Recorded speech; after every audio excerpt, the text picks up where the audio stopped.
A priori, 2% de la population serait psychopathe. Pourtant, un PDG sur 5, soit 20%, le sont aussi, d'après une étude qui a été faite récemment sur des centaines de dirigeants de sociétés américaines. Et pourquoi il y aurait autant de psychopathes dans ces hautes positions de la société? Parce qu'ils possèdent énormément de traits pour diriger et aider une entreprise à parvenir à ses fins. Et ça, peu importe les moyens. Mais comment on caractérise un psychopathe? Les psychopathes sont des personnes qui manquent d'empathie. Ça veut dire qu'ils ressentent aucun regret et aucune culpabilité lorsqu'ils font du mal aux autres. Ça les empêche de se sentir responsables de leurs actions, ce qui peut donc aussi les amener à commettre des actes criminels, sans hésitation et sans remords. Ce qui les caractérise aussi, c'est qu'ils ont une absence totale de peur. Contrairement aux personnes qui ne sont pas psychopathes et qui, eux, pourraient ressentir de l'anxiété ou de la peur quant au fait de commettre un crime, les psychopathes, eux, agissent de manière froide et calculée. Leur cerveau est moins réactif aux signaux de menace et de danger, ce qui donc les empêche de se retenir d'agir. Vu que les psychopathes ne ressentent pas de sentiments, ils vont logiquement faire semblant de les ressentir et donc peuvent être des personnes potentiellement manipulatrices. Et ils sont aussi décrits souvent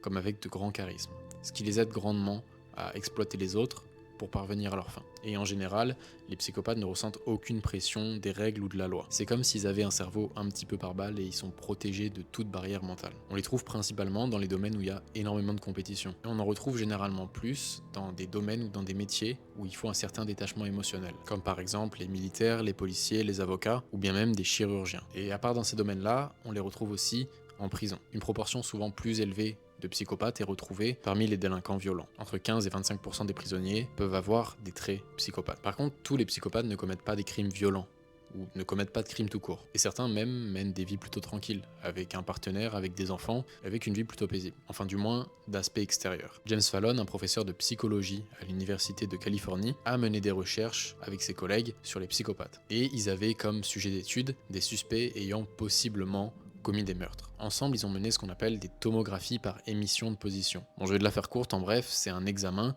qui permet d'obtenir des images en 3 dimensions d'une partie du corps. Et donc généralement ce que ça fait ce genre d'examen, c'est que ça met en évidence des malformations, des malfonctions d'une ou de plusieurs parties du corps. Au fur et à mesure des années, James et ses collègues ont commencé à récolter pas mal de données, pas mal de scans, de différents cerveaux. Et James a commencé à remarquer des patterns similaires entre différents cerveaux de certains criminels, qui montraient que ces individus étaient bel et bien psychopathes. Le point commun entre tous ces cerveaux, c'est qu'il y a une des parties qui était éteinte, qui répondait à rien du tout, c'est comme si elle était morte. Et cette zone-là correspond normalement à une zone utilisée et active par le cerveau lorsqu'on fait preuve d'empathie. James, ayant fait cette découverte avec ses collègues, il était grave content. Et ils ont commencé à faire des scans avec d'autres personnes, par exemple des étudiants, des gens autour d'eux ou même leur propre famille. Et ils se disaient que s'ils trouvaient quelqu'un avec une de cette partie du cerveau-là éteinte, il ferait bien d'appeler le SWAT, parce que c'était potentiellement quelqu'un de très dangereux. Un jour, en revenant à son bureau, James a commencé à regarder des dossiers, plus précisément des dossiers concernant sa famille. Et dedans, il a trouvé quoi? Il a trouvé un scan d'une personne psychopathe. Bon, il est parti voir ses collègues, leur disant que c'était pas très drôle comme blague, qui c'est qui avait mis ce dossier dans le dossier de sa famille, et que si c'était vrai, il devait appeler le SWAT maintenant parce que,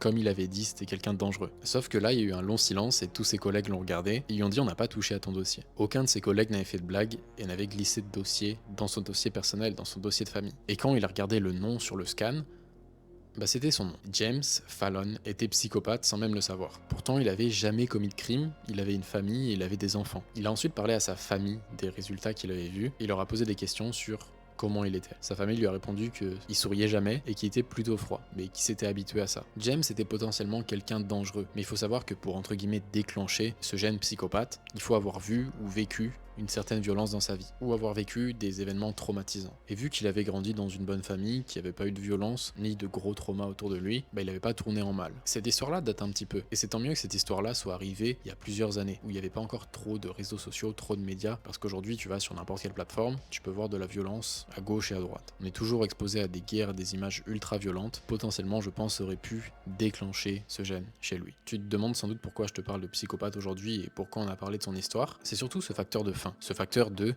s'il a pas mal tourné, c'est parce qu'il a évité d'être exposé à une trop grosse violence. Ce que je viens de te dire, ça soulève un point intéressant. La tangente sociopathe grandissante dans notre société. Parce que les actes violents qu'on peut voir sur les réseaux sociaux, ça déclenche pas seulement la psychopathie, mais aussi la sociopathie. Mais c'est quoi les différences entre un sociopathe et un psychopathe? Contrairement aux psychopathes qui sont psychopathes dus à des faits biologiques, c'est inné, les sociopathes eux ne le sont pas, ils le deviennent. Principalement à cause de traumatismes forts, des abus ou bien des négligences pendant leur enfance. Et ils développent ce comportement suite à leur expérience de vie. Les sociopathes, ils sont plus impulsifs, ils sont moins organisés, et sont généralement plus violents. Ils peuvent ressentir des émotions, mais elles sont souvent inappropriées. Et eux aussi ont une énorme difficulté à suivre les règles. Donc si tu as vécu une enfance compliquée avec beaucoup de traumatismes, d'abus, les réseaux sociaux et ce que tu peux voir dessus, ça peut pousser certains traits de ta personnalité à l'extrême, c'est-à-dire des comportements antisociaux, sociopathes aussi, parce que sur les réseaux sociaux, il y a toujours des choses qui sont mises en avant, c'est les extrêmes, la haine, le négatif, simplement pour faire réagir, pour que les gens restent sur la plateforme et s'engagent à commenter,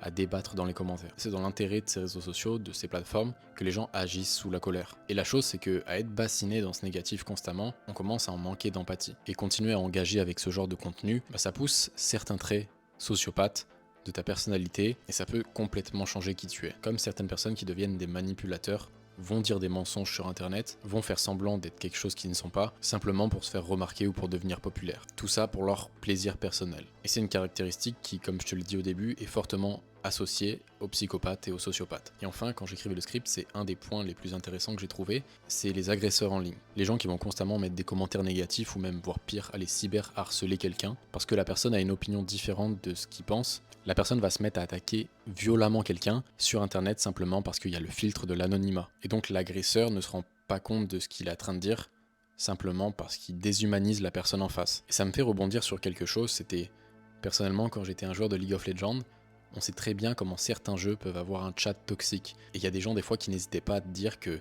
tu devais plus vivre, simplement parce que tu avais fait une erreur. Mais imagine dire ce genre de choses dans la réalité, sans le filtre de l'anonymat. Être constamment engagé sur les réseaux, ça nous a fait perdre énormément de notre empathie, même voire peut-être la totalité. Et je pense que ça peut être intéressant de faire un défi, de supprimer pendant au moins une semaine un réseau social de ton choix, ça peut être Instagram, TikTok, Twitter, et de remplacer cette information que tu as constamment devant tes yeux par quelque chose d'autre comme, je sais pas, apprendre une langue. Ou même carrément tu peux installer un jeu sur ton téléphone, mais je pense que des petits jeux sur ton téléphone, ou des jeux en général, ça peut être meilleur pour ta santé mentale que les réseaux sociaux. La vraie vie, c'est pas les réseaux sociaux. Et un jour, je sais pas si ça serait possible de parler avec un psychopathe comme par exemple James Fallon, mais j'aimerais beaucoup voir son point de vue sur les choses et comment il pense. Alors prends soin de toi, bye bye.